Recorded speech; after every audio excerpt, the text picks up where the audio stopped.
Uh,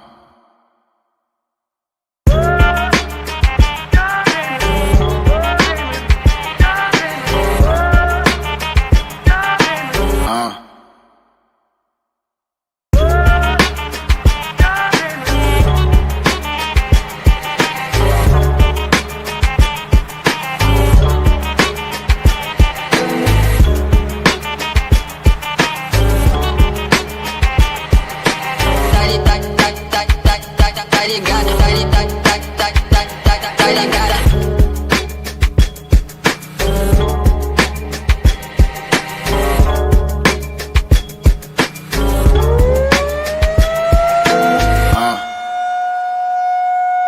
uh.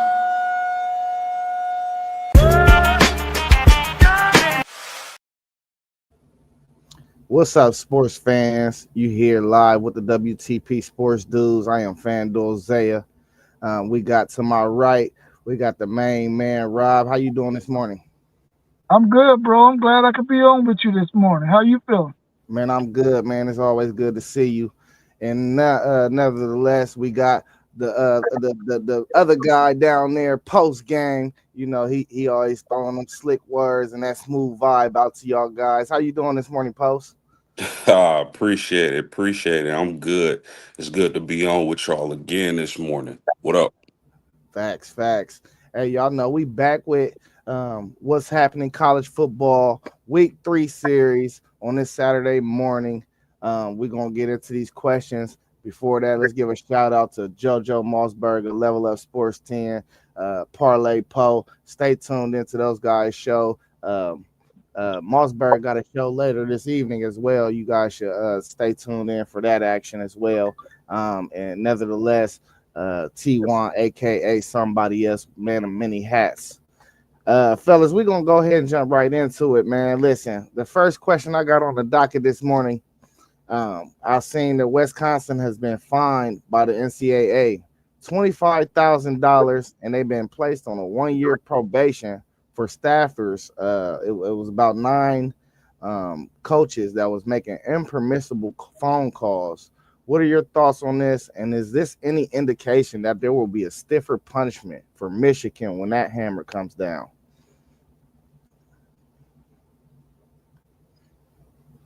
Yeah, man. I mean, my thoughts on it is this: Luke Fickle was a candidate for the Notre Dame head coaching job when Marcus Freeman got it, and I'm just happy they didn't make that hire.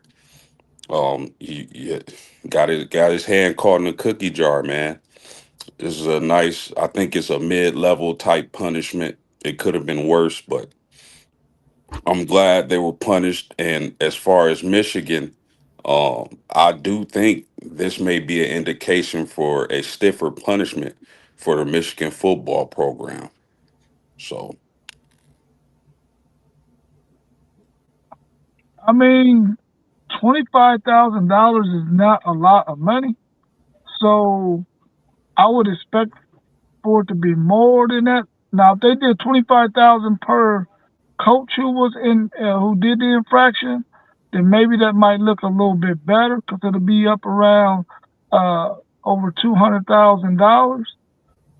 But 1 year probation, what does that mean? Does that mean that they can't they losing scholarships? What does that mean? And so, as far as Michigan is concerned, I think that this is a sign that they're going to punish the coaches more so than they're going to punish the players. I think the players will probably not get a bowl ban, but they will probably get the coaches will probably get a lot of suspensions or whatnot, and possibly lose some scholarships. But I don't. They're gonna do something because they have to, but I don't think it's gonna be much stiffer than what you see right there. Even though the infraction for Michigan is a lot worse. Yeah, so I think the probation got something to do with the amount of phone calls they can make in recruiting per week. So it's kind of going to take a hit onto their recruiting, in my opinion. But recruiting wise, Wisconsin, that's just not a program that's been heavy in the recruiting aspect. You know, I think they just do mop up and get what they can. the big boys go first anyway. So I mean, 25,000, like you said, that ain't really a lot of money, man. But I do think this is implicated towards Michigan getting a way stiffer penalty because, like we was talking about it last week, this is not directly affecting competition. Now it's not competition on the field. It's affecting maybe the talent pool that you could have on your roster if it worked out for you and these phone calls helped you get a few recruits. But this is really an NCAA move where I feel like it's a last leg move anyway. Like I think the settlement that just happened probably saved the NCAA from going bankrupt. And I don't know, it's just this looked like a powerless move by the NCAA anyway. So I mean, they're just gonna roll with it. 25,000, that 1 year probation. It ain't gonna like it's really gonna affect their program, but I do think it's more of an indication of what we're gonna see when a penalty does come down with Michigan. Yeah, I think that's as far as the recruiting trail. Is that a sign of desperation from the coaching staff at Wisconsin? Absolutely. Yeah, definitely. It's definitely a sign that they are falling behind in the Big Ten, man. Now, hopefully, this money that they're going to get in terms of the House Settlement Agreement will help them a little bit, but they are definitely falling behind the Ohio States, the Oregon, the Michigans of the world, man, in that conference. So they better get something right. Iowa still existing and has good programming and stuff. Wisconsin need to try to duplicate what they're doing. Facts. All right, my next question for you guys: are there any updates on y'all school's recruiting since last week? Uh, not much as far as University of Notre Dame. I know they just had, or this weekend or this past week, they just had 21 prospects on campus. Some of them committed, some of them are still on the board. Not major news, but Notre Dame is working. They've been working. Uh, I think they're third as far as rankings goes with commits. I think Ohio State Buckeyes just passed them. Uh, and by the way, man, y'all getting Chris Henry Jr. That was a huge pickup, Yeah. huge pickup. But nothing, no new updates. Like I said, we had 20 plus recruits on campus this past week. I think we honing in on a top corner who has a commitment date in the next 2 weeks. Big 6'1", 180. Man, his name escapes me right now, but big. I love those big rangy corners who can create turnovers, come up and help stop the run. So Notre Dame is steady. Like I've been saying in past streams, Notre Dame is tapping into recruiting markets we've never tapped into under the last few regimes. So Marcus Freeman is doing one hell of a job, and I'm looking forward to some news in the upcoming weeks. Well, as far as Texas is concerned, last week they had 11 guys that was on campus last week. Now, of course, they got 4 or 5 commitments out of that, but 3 of them were specialists. So you had a punter, a kicker, a long snapper, and then a couple of other guys. Can y'all hear me okay? Yeah. And then a couple other guys. But this weekend, it is confirmed that all 14 guys who said they were going to come in for this official visit weekend are there. They're there ready to see what's going to happen. And the thing is, the over and under for guys committing to Texas from these 14 guys is 4.5. Out of 14 guys, if 4.5 or more guys commit before next weekend, man, that would be awesome. I think the way the landscape is now with this money coming in and guys are trying to find their home a lot sooner than they normally would. I don't think guys are going to carry their recruitment all the way out into December like they did before. Probably not even September, October, November. I think guys are going to get where they want to go before August ends. So I think hopefully Texas can get at least 4 or 5 of those guys to commit after this weekend. Yeah. Yeah, well, my Buckeyes, man, we picked up 2 commits this past week. Um, with the higher rated player, Favor Aki. He's out of Delaware, Ohio. Uh, man, just a super hard runner. Really not. I didn't really see too much elusiveness out of him. He really run like a bat out of hell. Um, he just one of them dudes that as soon as he get the ball, he's trying to hit the hole. So I like that. I like that combination pairing him with Bo Jackson for the future. I think that's a great addition to the class. Also, we got a commitment from Corey Wilder out of California. Now we don't know what position he's going to play just yet. He can play D tackle or defensive end. It's going to probably end up being defensive tackle, just knowing that we're thin at that position. And we're kind of in the running for another 5-star kid and a Wesley kid.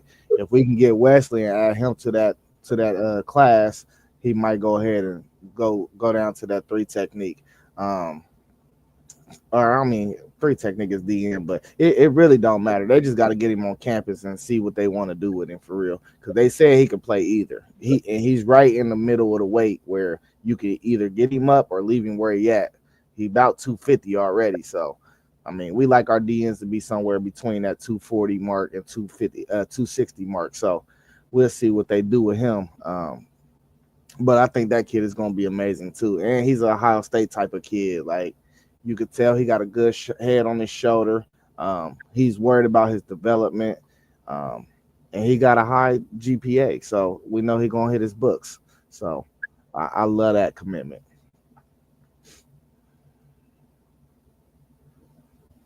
Okay, let's move on to the next question. We're gonna say that question for last. What program do you think has the most pressure to win this season? Oh man, the most pressure. Oh man, it got to be between. Well, first I would say the Longhorns, Rob, your Texas Longhorns. There's a lot of people who have them favored to win it all to start the season.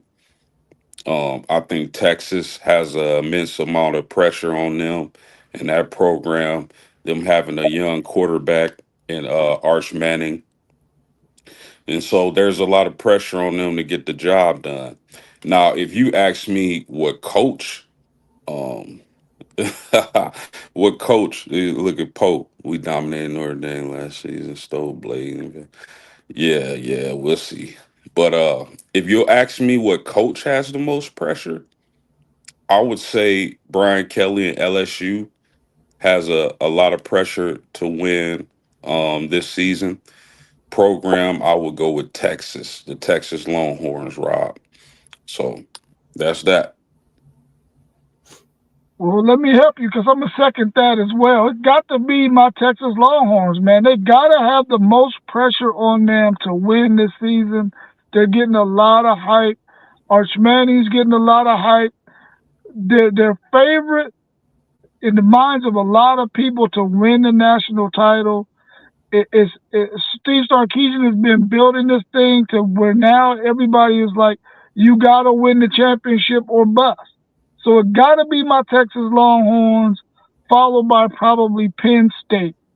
Those 2 schools probably got the most pressure on them, but I believe in Texas has the most out of those 2. Hey, Yeah, real quick, my man, before you go. Hey, Poe, Blade, we already got the defensive ends we wanted in the class.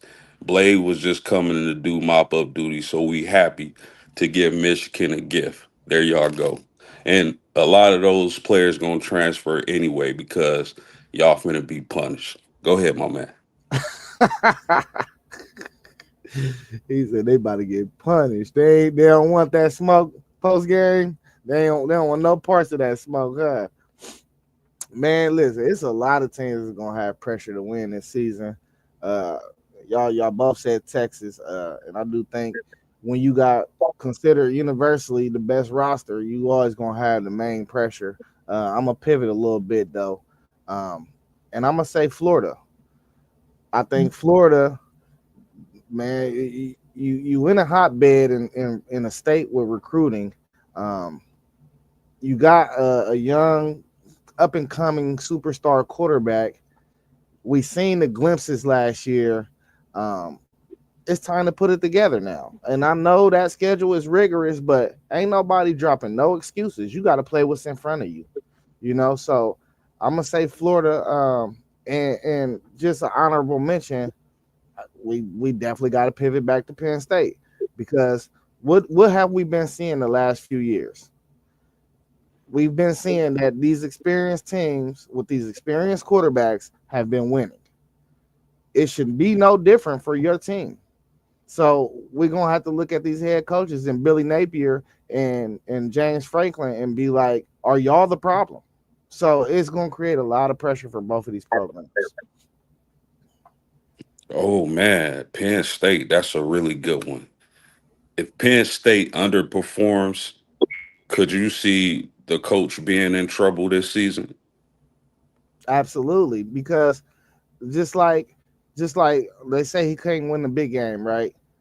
But every year that he has lost these games, you could still give him the leeway of being like, okay, Ohio State might have had a better skill position groups all around than you had, or Ohio State might have had more experience, or Michigan might have had more experience than you. Uh, you ain't got no. He don't have no excuses. Like, yeah, the receivers is one thing, but they don't run their team as where they want their quarterback to go out there and throw 4,000, 5,000 yards. That's not how they run their team. So them not having no prime time receiver on that roster don't really read to me. I mean, you built your program and you built your team how you wanted your team to look and the identity of your team to look. So it ain't no more excuses, man. I think they got like 4 offensive linemen every time. You know what I'm saying? Like, everything is all experience all the way around the board. You got one of the best universal defensive coordinators in the country. You have no excuse, in my opinion. And further note, I want to welcome. I don't know if he's ready, but Parlay Poe is about to jump in here. I'm gonna give him some time, man. He might want to talk to you about that Blade situation for real, and that slight disrespect that you said about them dudes about to transfer out. Hey, go ahead, put me on. I'm driving. What's up, Paul? You good? Yeah, I'm driving.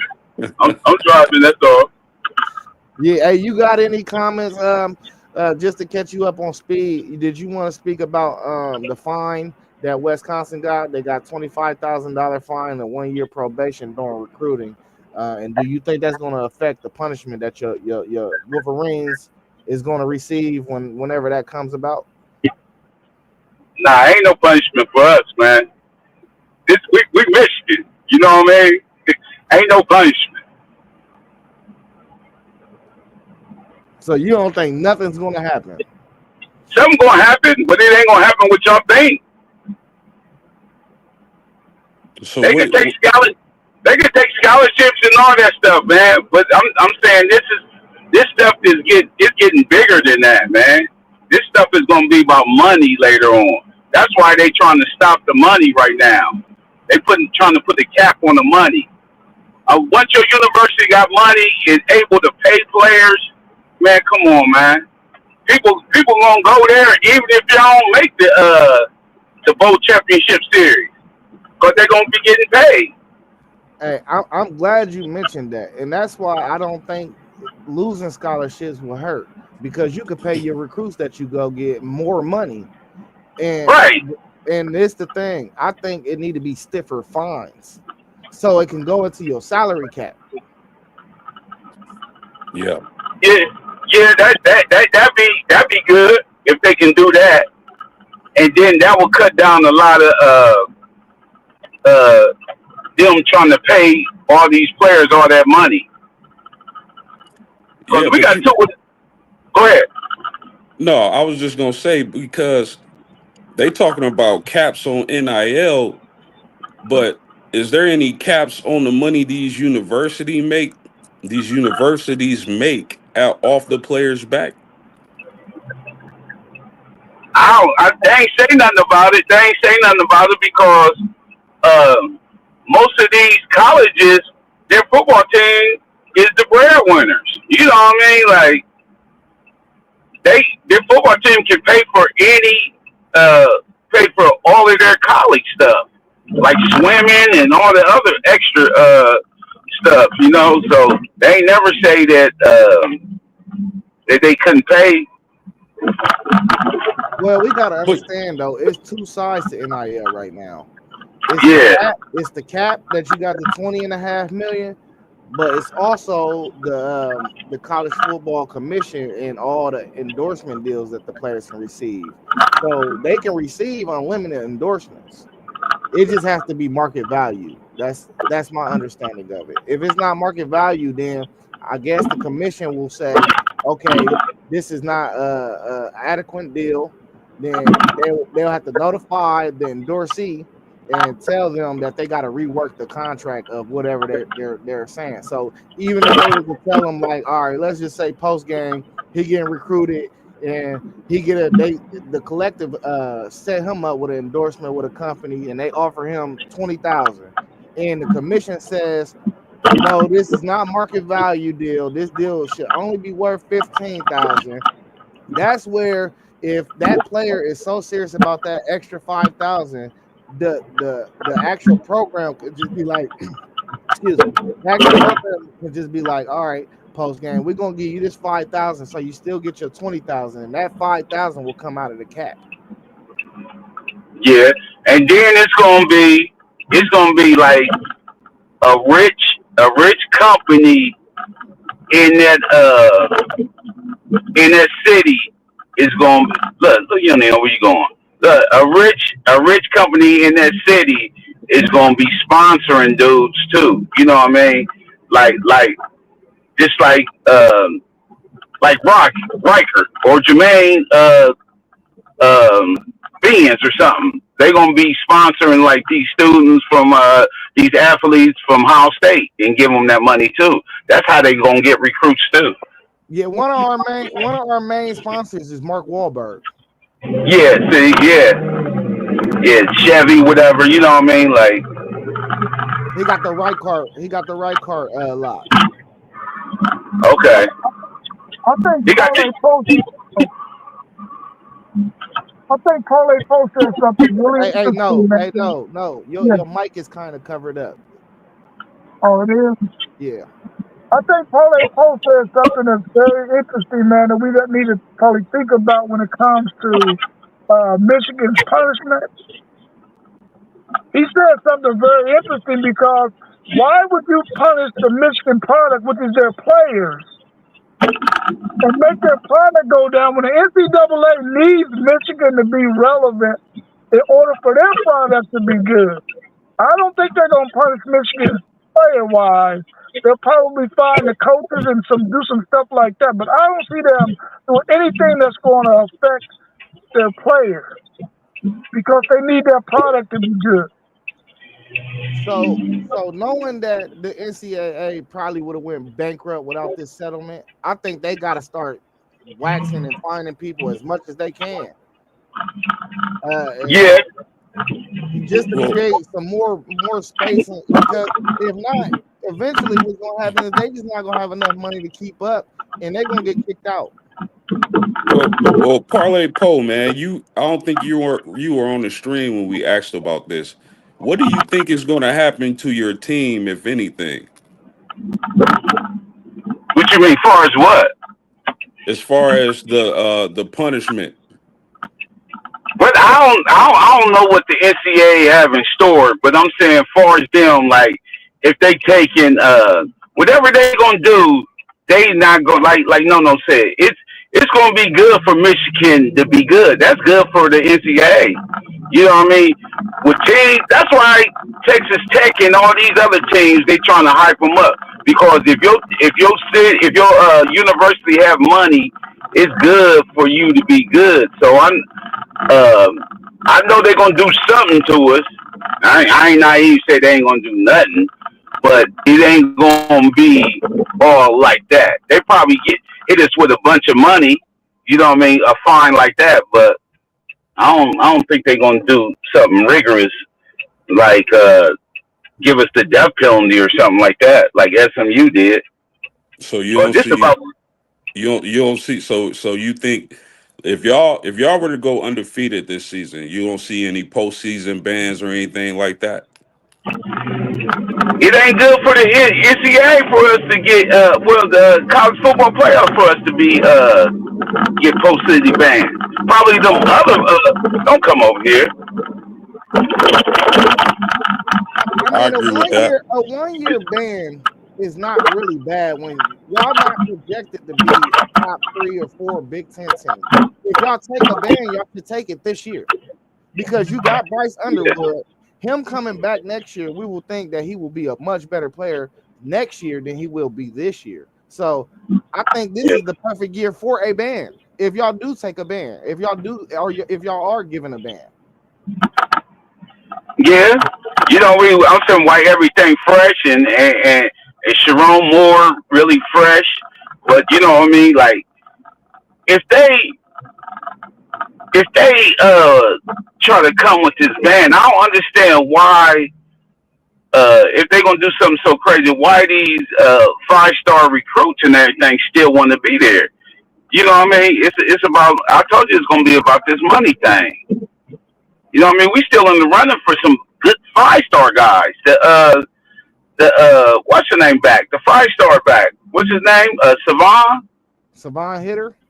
Yeah, I'm saying we still in the running for him because we couldn't do it for 2 weeks. You remember we couldn't recruit nothing for 2 weeks. They gave us a ban on that.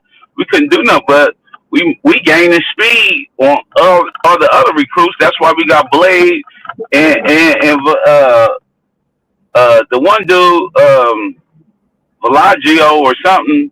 We got him from Notre Dame. We got them because we made back up our steam.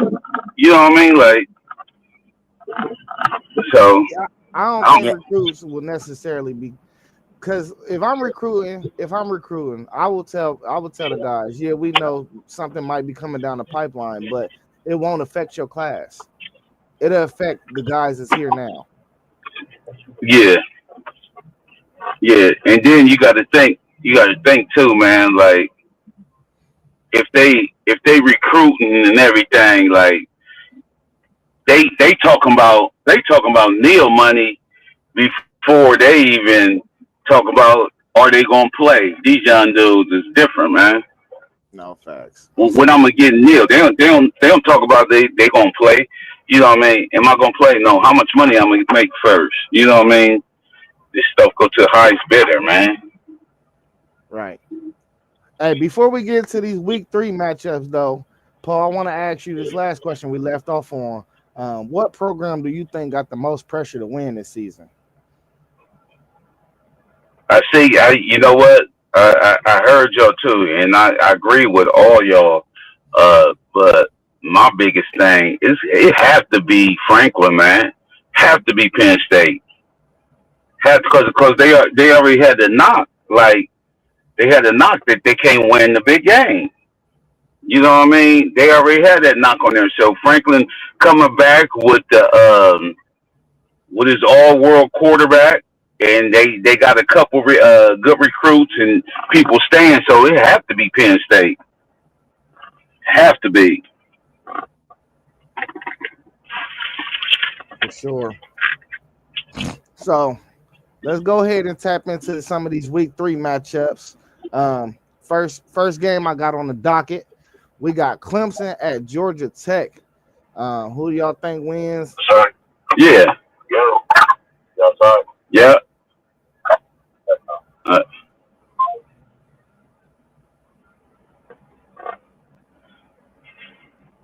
Post, Hello. no. Post, no. Clemson at Georgia Tech. Week 3. Clemson at Georgia Tech. Yeah, week 3. That's gonna be. You know what? If dude gonna claim his, if he gonna claim his Heisman, these the games he need to do it. Clemson's quarterback. these the games because Georgia Tech ain't gonna be no slouch this year. So I'm going Clemson. Yeah, that's a great point on Klubnik, on Cade Klubnik. I do think these are some of the games he needs to eat if he's going to be a Heisman candidate and ultimately win the award. I don't think Georgia Tech is going to be a slouch this year. I think if you followed the games against Georgia the last few years, they've been knocking on the door, knocking on the door. This might be the year they actually clip Georgia, but we'll see. But I got to take Clemson in this game, week 3. They'll be probably coming off a huge win against LSU, maybe. But I gotta favor Clemson in this game, man. Well, the best solution to a good quarterback is a team that want to play ball control offense. Georgia Tech is going to be one of those teams that's going to try to be ball control and play Klubnik on the sideline.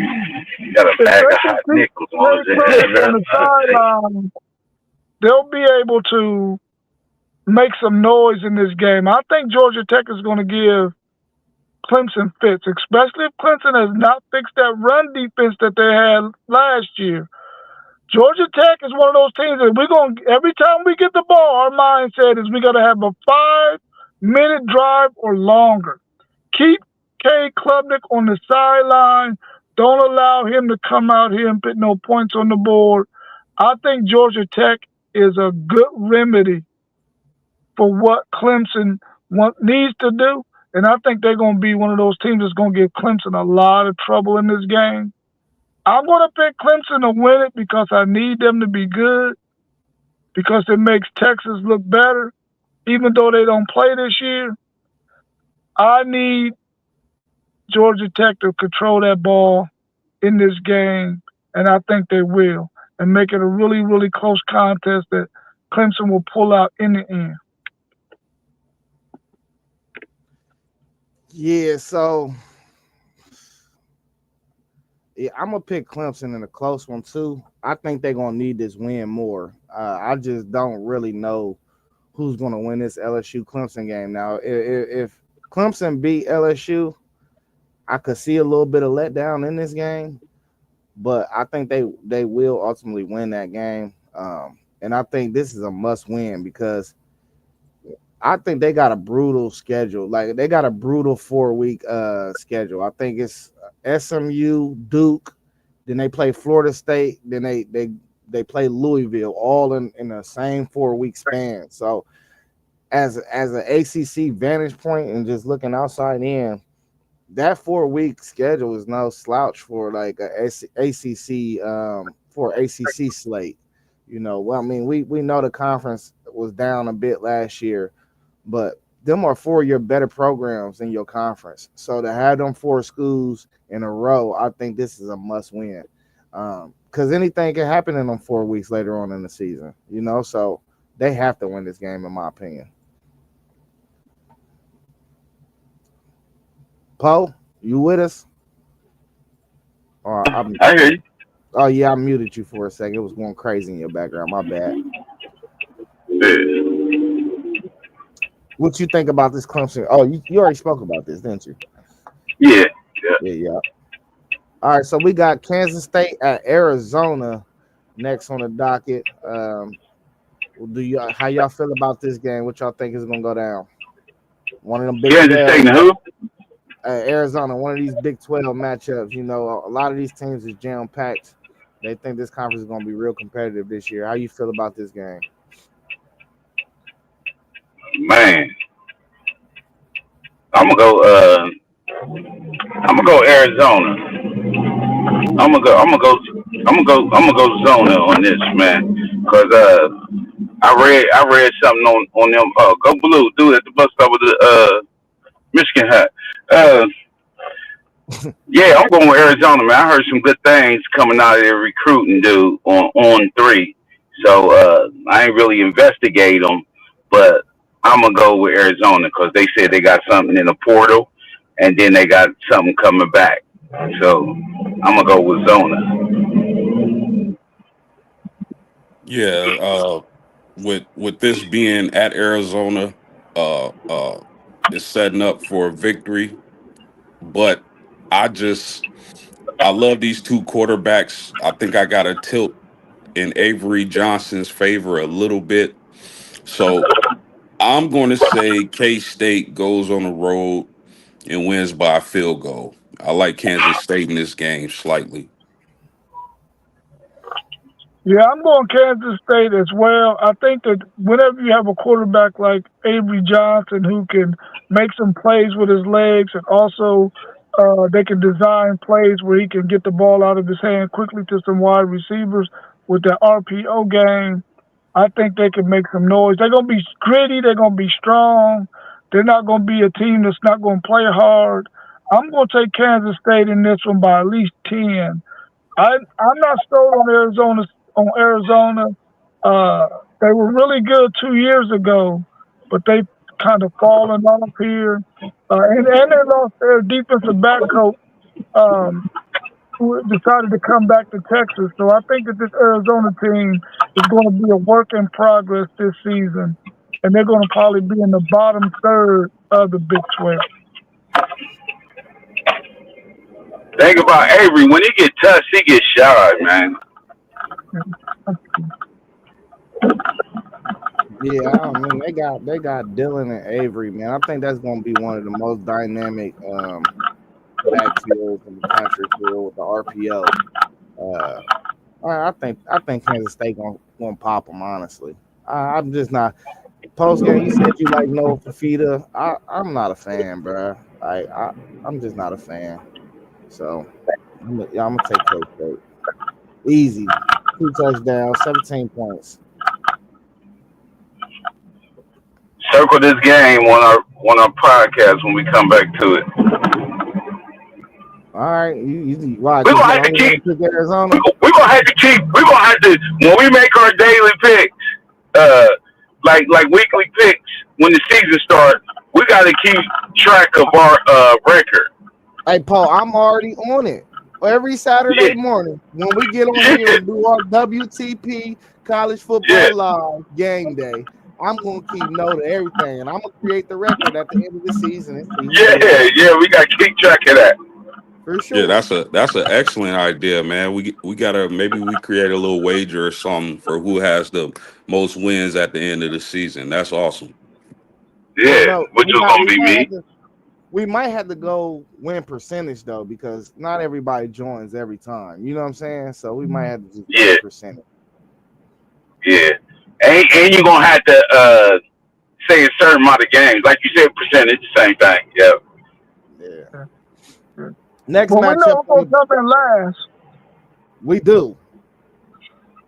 JoJo coming in last. I'll put a name on it, goddamn Yeah, yeah. it. Bro, be fried. Hey. We got an SEC matchup next on the docket, man. We got Arkansas. They travel to Ole Miss. Who y'all got? Arkansas, Ole Miss. Dang, I don't even like how Arkansas play, man. They be the bottom of the barrel of the SEC with they're gonna be down there with Kentucky this year. So I'm gonna go Ole Miss. Lane Kiffin, good coach, good coach.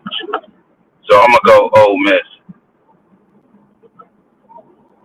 Yeah, I'll second that. I'll take Mississippi. They did lose Jackson Dart, but they got some talent on that roster yet and still. Arkansas's quarterback, I don't think Arkansas is going to be a very good team, but I think their quarterback has showed flashes, and if he can continue to progress, he may win them a few more games than expected. But I got to go with Mississippi at home with this game for sure. I think his name is Taylor Green. That's the quarterback. I know his last name is Green. I'm telling you right now, he's going to give Ole Miss some hell. He is going to keep Arkansas in this game, even though it's on the road. And Ole Miss has a better roster. But when you got a guy like that in his second year playing in the same system, Even though he don't have all the talent around him that he needs, he has enough good talent around him in order to beat Ole Miss. I'm picking an upset right here. I got Arkansas upsetting Ole Miss in whatever they call it down there, the Grove or whatever they call it. In Ole Miss, I got them winning this game. I'm going with Taylor Green and the Arkansas Razorback. Something I normally would not do, but I'm going with Arkansas. Man, I'm right with you. No, man, I think Post and well, not Post. Post mentioned him a little bit, but I think Post sleep on Taylor Green, man. Taylor Green is really the truth. Uh, he remind me so much of Terrell Pryor. It's ridiculous. He just 6'4", 6'5", rangy, hard to tackle. You know, he's streaky with his passing. I just want to see more progression out of him. But he's one of them dudes I can really see like as a quarterback that just can put his team on his back and just carry him to wins. So I think he could pull this one off. I'm still not sure about this Ole Miss team this year. We do know Lane Kiffin is a good coach, but I'm just not sure about how it's all going to come together. So I'm going with Arkansas as of now until I get more information. You know, this is Hey week Zay, 3. Huh? hey Zay, I'm with you on Arkansas's quarterback, man. Notre Dame got to go to Arkansas early in the season, and that kind of worries me, man. Because that he is one of those quarterbacks who can put the team on their back and carry you to a victory. Yeah, he did it a couple times last year, man. That's when I got introduced to him. I'm just like, man.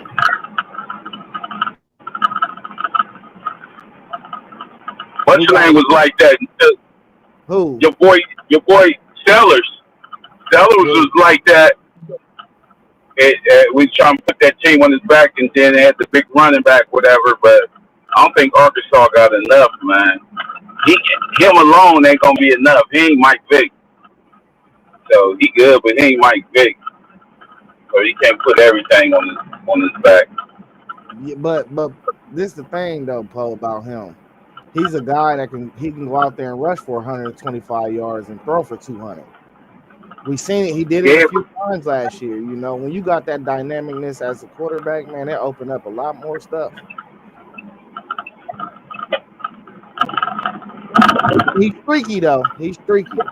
Hey, we got another banger though on the SEC.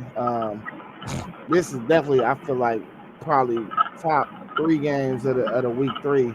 We got Georgia traveling to Tennessee. Who y'all got? Y'all think Tennessee can pull this upset? Georgia traveling Tennessee. Yeah. Do we officially know whose Tennessee quarterback is? Yeah, all they did was made a trade. They traded for Aguilar. You know, he was UCLA's quarterback.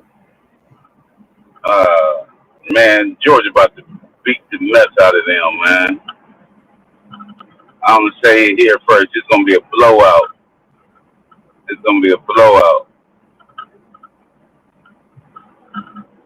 Yeah, I got Georgia. I got the Bulldogs in this game. It's hard to go against Kirby Smart, you know, in the SEC matchup. So, I mean, yeah, I'll take Georgia. Well, Kirby Smart had Texas circled on his calendar last year. He got Tennessee circled on his calendar this year. He gonna stop a mud hole in there, and he gonna blow Tennessee out. That's what he wants to do. That's what he's going to do. He's gonna kill Tennessee. They gonna kill Tennessee. Yeah, I'm looking forward to seeing how they're gonna deploy Zachariah Brandt. Man, I think this offense is gonna be way more dynamic than it was last year. I got UGA convincingly. Next on the docket, post game. I want you to go last. We got Texas A&M at Notre Dame. This is going to be a banger for sure. Who you got now? Wow. Oh, man. I'm going to say this. I need Texas A&M to win the game. But I cannot pick Texas A&M to win nothing. I'm going with Notre Dame. I think their defense would be too much for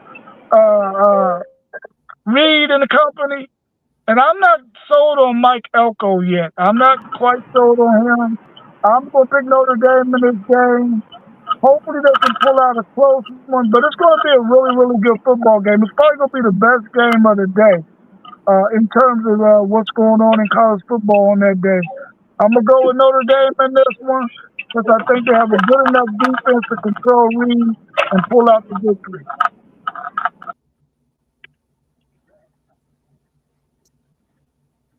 Paul, what you got?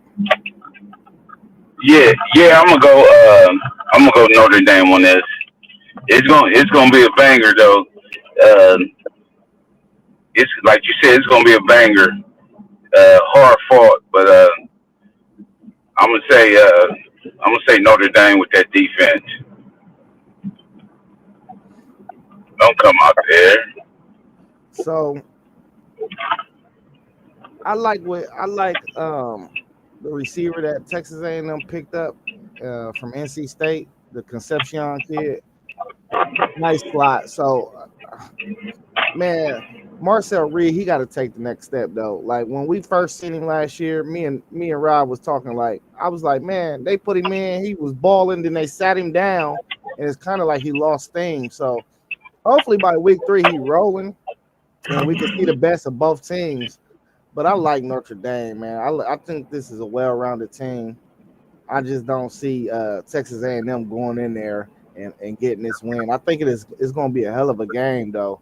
But I just think offensively, Notre Dame is going to control the game with the run game. I just don't see no way that Texas A&M is going to be able to stop them rushing the ball for real. So I'm going Notre Dame, man, in a close one. I think they win by a touchdown. No Okay, 12th man for what's the name? You said a 12th man? I said ain't no 12th man. They ain't playing at home. Oh yeah, facts. Oh, where the game at? Game in South Bend.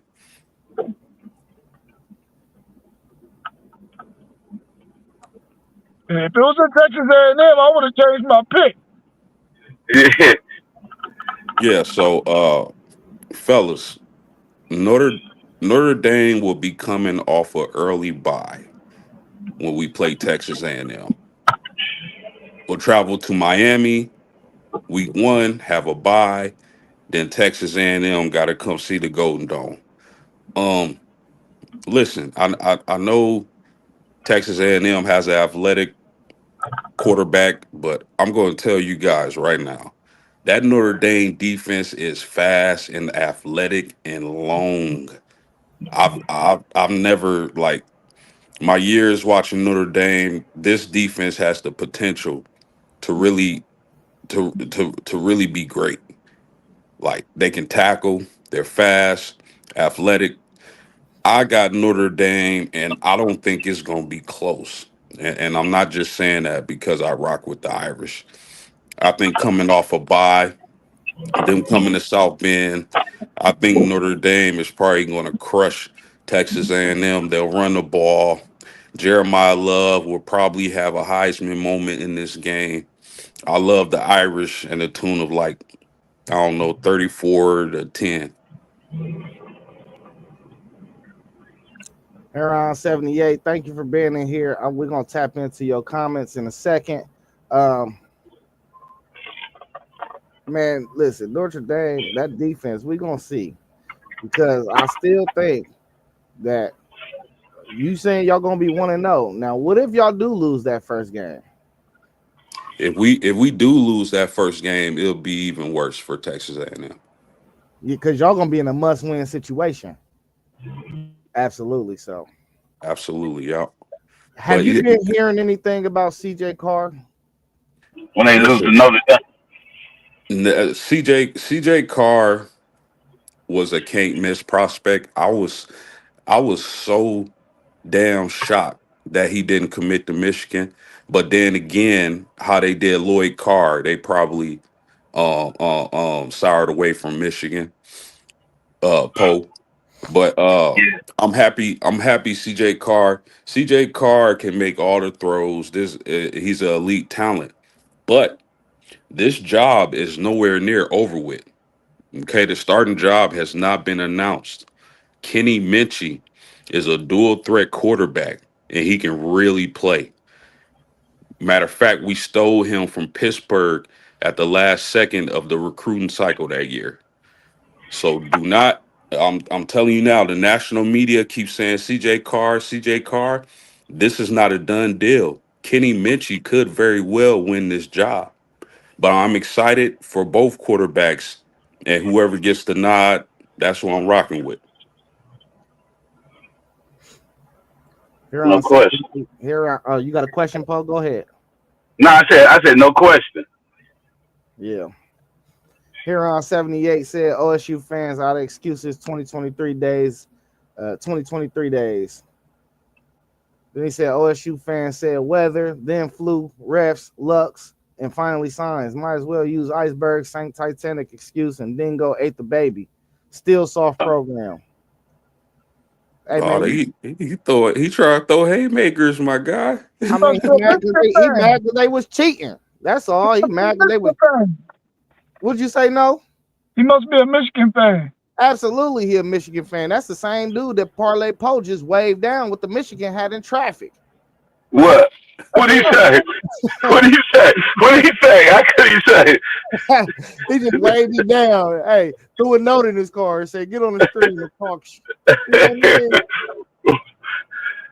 He said Freeman got them boys together. For sure, he did. He also said the NCAA watered down now from 14 college football playoff. You can lose 2 and 3 games and easily get in. Yeah. True story on that. That's not the case for Notre Dame. They're going to penalize them more if they lose 2 games.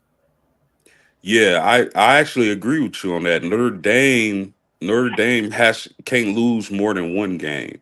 And going back to last season with that ugly, musty, terrible loss that we had to begin the season against Northern Illinois. Had Notre Dame lost again that season, I truly believe they wouldn't have made the playoffs. But Notre Dame definitely has to be near perfect in the regular season to make the playoffs. I agree with that. Yeah, I'm in agreement as well. I don't think they would have let y'all get in after losing again. Well, I mean, when you look at it, though, most of the teams that made the college football playoffs had at least 2 losses or more. I think only Oregon and Indiana was the only one that only had 1 loss going in, I think, right? Or maybe Notre Dame had 1 loss. Well, yeah, Oregon didn't lose, right? Yeah, Nah, Oregon didn't lose. So 3 out of 12, 3 out of 12 had 1 loss or less. The rest of them had at least 2 losses, so I don't think that's too bad. I don't think that's watered down. Yeah. Thank you. We appreciate it, Heron. He said, "Damn, you guys got good content." We appreciate it, my brother. Yeah, Notre Dame want to fire Freeman after that Northern Illinois loss. They want to fire him like Sunday morning. Yeah, that was like y'all losing to Appalachian State, man. Like that was a loss. Yeah, it was. Bro, but they had. Go ahead. No, go ahead, Poe. They had a good running back though. Northern Illinois they had a good running back though, didn't they? They got that tricky offense. That's what it is. Okay. The offense is tricky, bro. It's kind of like triple option game. Yeah, it was listen, no excuses here, man. It was a musty loss. It's kind of like boxing where you got a heavy favorite and he goes in, everybody's expecting him to win, and then he gets caught with that shot, and then the whole damn fight changes. So I mean, ugly loss. The only thing Notre Dame could have did to put some deodorant on was what they did, which was go undefeated all the way to the national championship. So no more letdowns, Coach Freeman. Agreed. Hey man, here I'm going in on my Bucks, man. He letting all his cannons go right now, man. I don't know what to do with this guy. He said OSU had 12 men on the field last year and only 10 yards in the fourth quarter. Michigan 102 yards in the fourth quarter. Which was WYT on days lackluster play calling versus Michigan last year. I mean, it's easy to game plan when you know what's going on. I mean, that's the only thing I'm gonna say. You're gonna be able to jump off the ball faster when you know what's coming. Man, you ain't wasn't no Man, come on, man. Hey, Stylius, Stop it, go man. watch your boy Ain't nobody- Stylius interview. Ain't nobody. Hey, go watch his interview. He like, hey, they ain't changed they signs all year. How you know that? How do you know that? How do you know that? We can't hear you, Poe. Something happened to your audio. Poe, something happened to your audio, bruh. I don't even think he can hear us. Yeah, no, he can't hear us because his thing ain't connected. His I'm phone gonna tell you what. Crazy. Around 78 also said that they dominated the trenches. I don't care what you know. You should be dominating the trenches like that. They've dominated the trenches for 4 years in a row. And we about to dominate y'all. Stand on that. Stand on what? Yeah. You know, I'm standing on mine. Yeah, stand on that. Now let's get into this last game, man. We got Florida at LSU. This is going to be the nightcap on Saturday night. Who y'all got? I got if you playing up to par, I'm gonna go with Legway, man. Cause his talent, his talent is crazy, man. If he progress, cause I'm talking about Florida got talent. If he progress, man, I'm saying Florida gonna easily be like the surprise in the SEC. You know what I mean? If he progress, it's all gonna be on his back. So I'm going with Florida. Yeah, man, I'm high on Lagway this season. I'm excited to see that kid.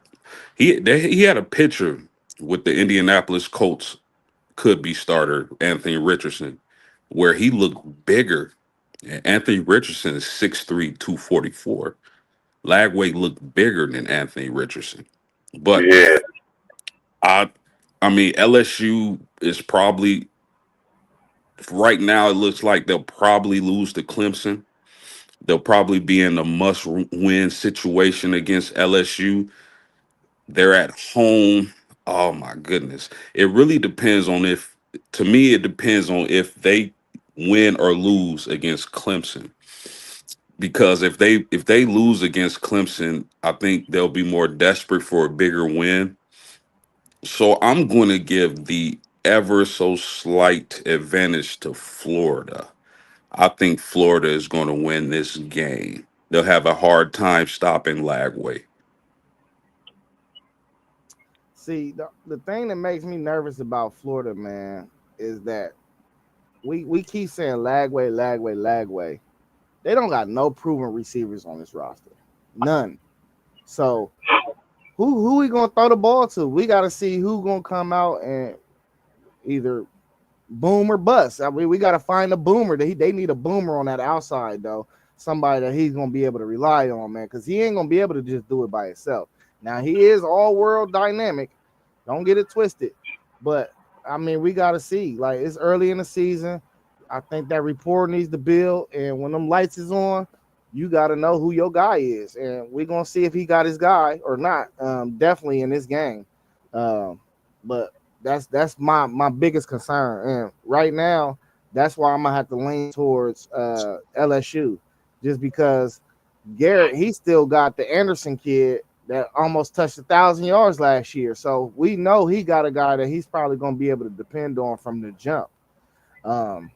And that's why I'm gonna lean towards LSU in this game. And man, you don't just go in LSU and just win. It's not. That's not a place you just go into and win. So I'm going. Go ahead.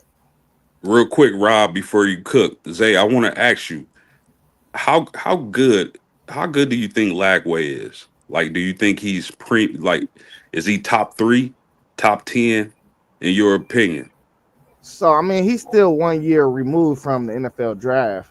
I think when he come out eventually, he will be a first round quarterback. I don't think he there yet though. So no Heisman candidacy in your No, opinion this season? I don't Okay, think they're going to have a record for him to even be considered. I think that's going to be the best 5-loss team in the country. got you. Yeah, I got a couple of concerns about Florida, man, and LSU as well. I'm concerned about what are they going to do offensively to help DJ Lagway, who had quite a few injuries last year, and there were games where when he played, they were really, really good. But how are they going to protect him with the skill set that he has to keep him from getting hurt? He's not going to sneak up on anybody this year. Every team that they play will be game planning for him. And if he plays, their game plan is going to be geared towards containing him. I don't know what Florida is going to do. So they're going to have to figure something out because he played really well, but his stats wasn't all that great. He only had like maybe what 13 or 14 touchdowns last year in all the playing time that he had.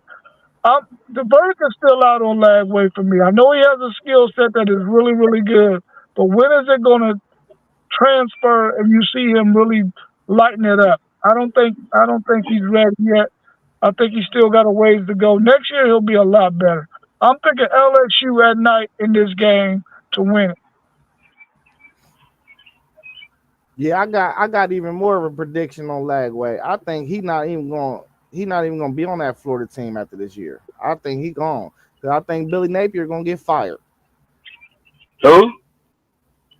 I think Napier going to get fired. I don't know, man. This is a perfect setup for these young receivers, man. I'm talking about to go out there and show their proof. Because it's always young receivers that's good. We ain't know dude was gonna be that good. Dude for Alabama. He was the truth. Who, Ryan Williams? Williams. Yeah. Yeah, he wasn't the number one. He wasn't the number one coming in. Yeah, Smith He was. was He was number 2. Yeah, that's what I'm saying. And then he ended up being their best receiver. Williams ended up being Alabama's best receiver. We didn't know he was going to be like that. So I'm pretty sure it's some talented dudes for Florida that know exactly all the receivers left or transfer or whatever. This is their time to shine. You know what I mean? So he in camp, I know he's going to have somebody believing. And then you got to think, these dudes, Lagway and them, they love the tight ends. You know what I mean? Their offense is built for the tight ends for real to catch a lot of passes in that middle. So I hope we have a big tight end, a big target right there. I'm rooting for dude this year, man. I'm rooting for him. He's going to have a good running game too. His running game is going to be really good too. Yeah. Who do y'all think got the higher ceiling between Sellers and Lagway? Man, that motherfucker Sellers, he's so impressive, man. Like, I seen dude, man. I was like, the first time I ever seen him, I was like, man, this dude they lost the game though, but he was special, man. And then he had a running game. The big boy number 5, he had a running game, so that's different. Sellers ceiling, man. If he got better over last year, it's gonna be crazy, man. I like Sellers too. See, I gotta go Sellers too because dude is 6'4", 240. You know, he a hard tackle, bro. It ain't just speed, it's power too. You know what I'm saying? So I'm definitely gotta go Sellers. Lagway nice though. Don't get it twisted. He nice. I seen enough of glimpse out of him last year. I'm gonna go with Lagway because I think he could be a better passer than Sellers. So I'm gonna go with Lagway. And he got a whole nother year to get better because Sellers he can go next year. DJ Lagway got a whole nother year, so Sellers got a whole year ahead of him. So I'm gonna go with DJ Lagway. What's up, CD Productions? Thank you for being in here. Let's tap into this comment that Heron said. Heron 78 said. He said Michigan and OSU both won natties. They understand formula. Veteran team. Penn State has that this year. Can they do it? Do we trust Franklin? We kind of tapped into this earlier, but y'all can go ahead and speak about that comment real quick. Well, if you're gonna trust Franklin, you got to do it this year, man. This have to be the year for Franklin, man. All the downfalls and everything, not winning, not beating Michigan, not beating OSU. This have to be his year if he's gonna do everything. Well, they don't play Michigan this year either, so they got off. They got a solid schedule for sure. Yeah. Yeah. He asked, "Do we trust Franklin?" He hasn't given me a reason to trust him. Not fact. I'm curious to hear y'all opinion, but I'm not sure that last year's team isn't better than this year's team at Penn State. What do y'all think? You say, is it better like last year's thing? Yeah. I'm gonna say no instantly. I think Jim Knowles is the best defensive coordinator in the country. Great point. They did get Jim Knowles. Great point. But they minus Carter though. Yeah, but they got the other dude, Sutton. He gonna be a top 10 pick easily. Yeah, but that damn Carter, man, that woo. Did they have a better roster last year? No, but yeah, no, they didn't. No, man, dude, you taking off the number 3 pick, bro. What is it? Number 3 pick. Come on, man. You took the best tight end out. Yeah, and that's why I said they had the better roster last year. Oh, yeah, that's what I said. Yeah. He said, did they have a better roster than last year? I thought. Oh no. Okay. Is that what you said, Post? Yeah, y'all saying the same thing. I asked, was last year's roster better than this year's? Yeah. In that case, I heard it wrong, Poe. In that case, it was. Man, it ain't that I don't trust Franklin, even though he hasn't won those games. I think he played really well in that Big Ten championship game. What I'm saying, SEC. In that Big Ten championship game. And the one I don't trust is I don't trust the quarterback. I don't trust Drew Allard. I don't trust him. I don't think that he has the quarterback that he needs. This guy did not throw any balls down the field last year, and if he did, it was sparingly. If he can't go, Franklin can't go. All coaches got to be able to have the people around them and a system around them to be able to win. And I don't trust Drew Allard. I'm okay with Franklin. I don't trust that quarterback. They don't want to put the game in his hands at all. Nah, they needed a receiver, man. Well, they got a big time transfer at receiver, didn't they? I forget his name. The dude had 1,000 yards, but it was at a smaller school. Yeah, but I'm saying like last year they needed that stud receiver, man, because he was throwing 3-yard passes, and then they had 44 playing in the backfield. They had him doing a little too much, and he was getting tired. So they need a stud receiver, man. I mean, I know they're excited about the dude that they got from USC, and then they got the other dude from Troy that had over 1,000 yards. So I mean, there shouldn't be no excuses. That's the only thing I'm saying. No excuse. I don't want to hear no excuses. But they don't want Allard to throw for 4,000 yards. We know Penn State got the same formula as a Michigan. They want to run the ball and throw it to their tight end. They don't want to throw it to their receiver.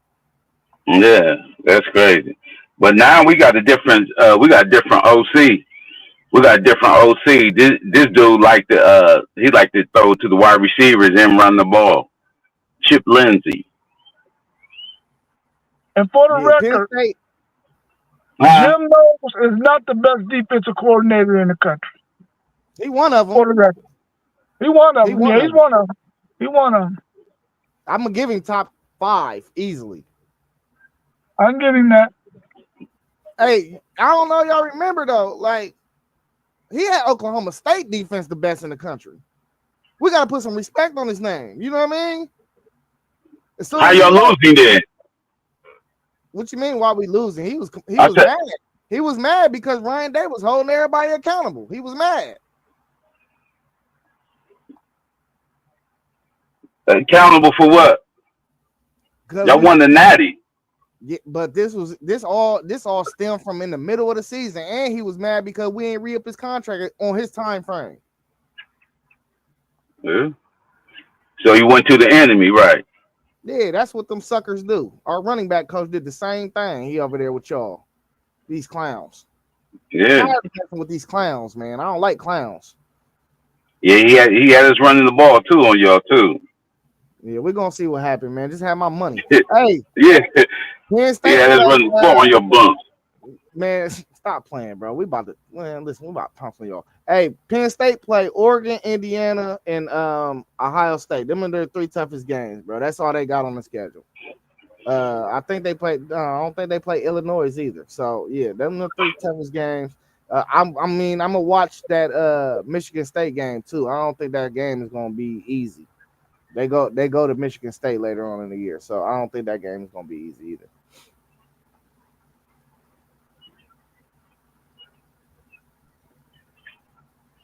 He said Penn State has been overrated. KT said Penn State has been overrated since they have been in the Big Ten. Yeah, that's what Ohio State do to people. Yep, Nebraska too. Yeah, that's what we do to people. Yeah. Here on 78 said No's defense also lets up most explosive plays in the country. Yeah, that's part of the thing that he was mad about Ryan Day with too. 2 years ago. You know, we had all them games where all them explosives was getting off, and Ryan Day was like, "Hey man, you got to fix this. Something got to happen. Something got to shake." But nevertheless, he still got a top 10 defense notoriously almost every year. Yeah, because that's what y'all's talent. Y'all got 5-star defensive players. Hey, who sent him to the chat? You did, Poe. I'm convinced. You sent him to the chat, bro. Try to make me angry on this chat, bro. Hey,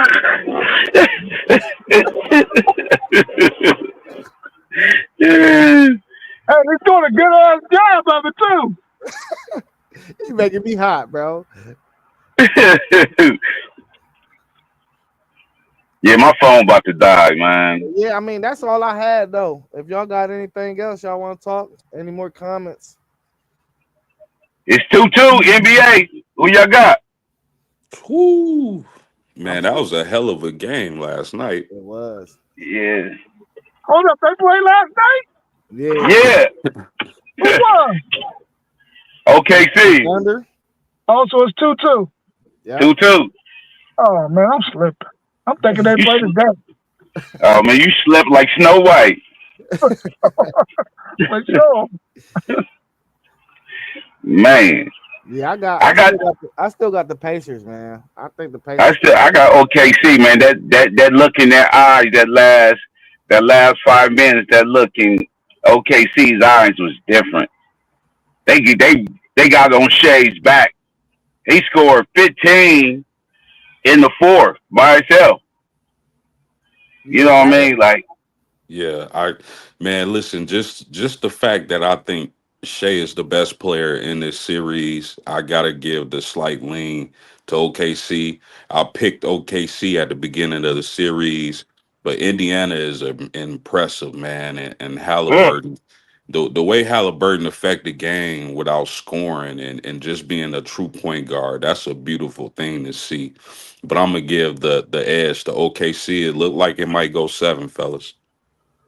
Man, listen, I'm not gonna lie, bro. The Pacers is messing up, bro. That like their coaching is. You gotta find a way to get Mathurin on the court, bro. Like, bro, really the best scorer on their team outside of Pascal Siakam, for real. If you look at it, bro. Like, I mean, he only played like 10 minutes yesterday and had 8 points. You know what I'm saying? Like, come on, bro. You got to get him on the court, bro. He just had 20-something. Then y'all come back and y'all only playing 10, 15 minutes. Like, that it's just, it don't make sense. It's coaching, bro. It's they don't want to take Newhart out. What's his name? Don't take him out then. Take Naismith out. Naismith has not been playing well. You can take him out. Carlisle gonna do something this what's the name? He definitely got I can't even say he got out coach Carlisle because it was all Shea at the end of the game. That's The why MVP stepped up. He did some MVP stuff last night.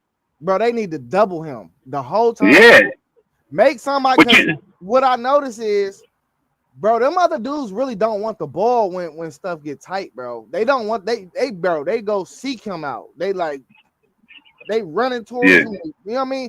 Make them make the play, bro. Don't let him make the play though. I would let everybody else kill me and just double shade the whole game. But you know what? You know what they did? They was letting him. He ain't take no difficult shots when he hit.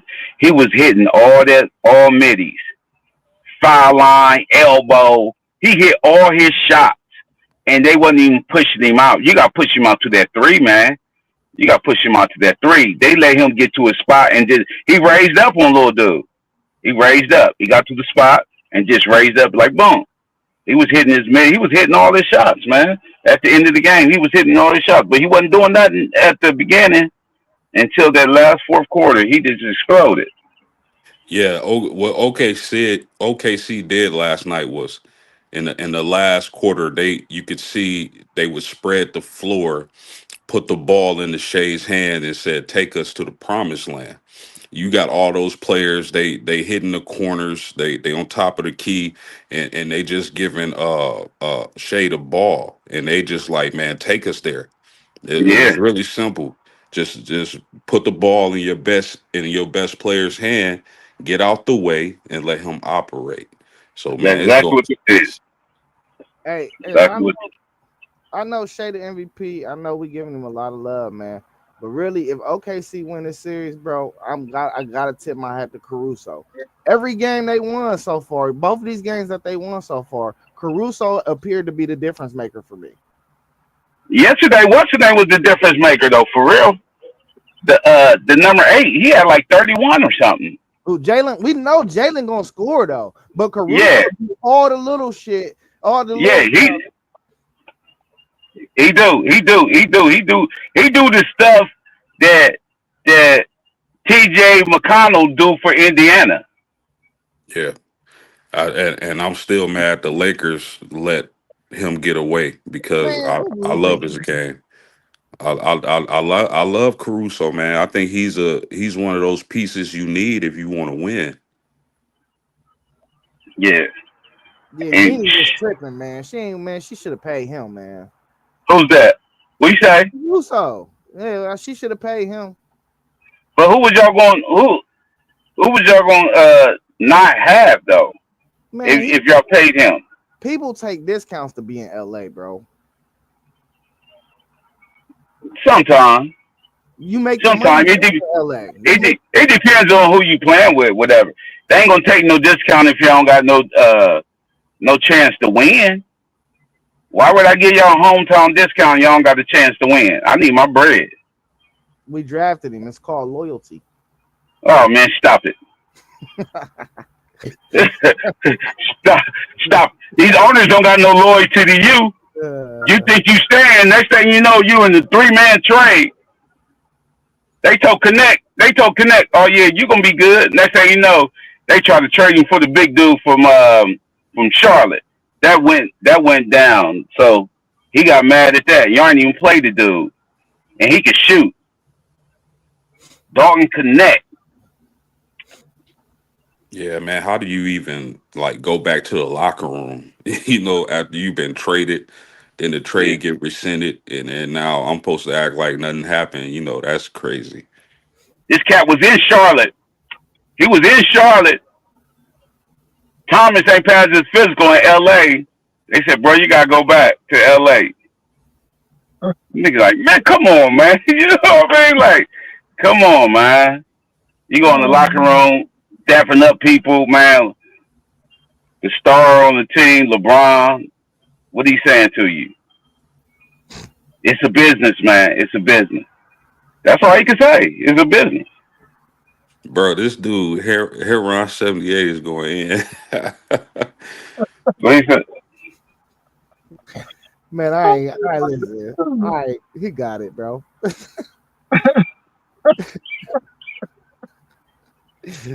Oh, man. Man, all right, fellas, y'all got anything else? Nah, that's it. Yeah, I gotta get ready, man, to go in, man, to the plantation, man. Oh man, You know what I mean? about 8 jobs. 8 jobs, Zay. Hey, this is my last Saturday though, so I don't care. I don't even care. But y'all know what it is, man. Likes, comments, subscribe. We appreciate everybody for being in here. Thank you, Rob. Post game parlay Poe. Make sure you tune into those guys' shows. We got Level Up Sports 10 coming to you with a show later on. Be on the lookout for that. And y'all know what we do here at the WTP Sports Dudes. We peace till the next time. Peace. Peace.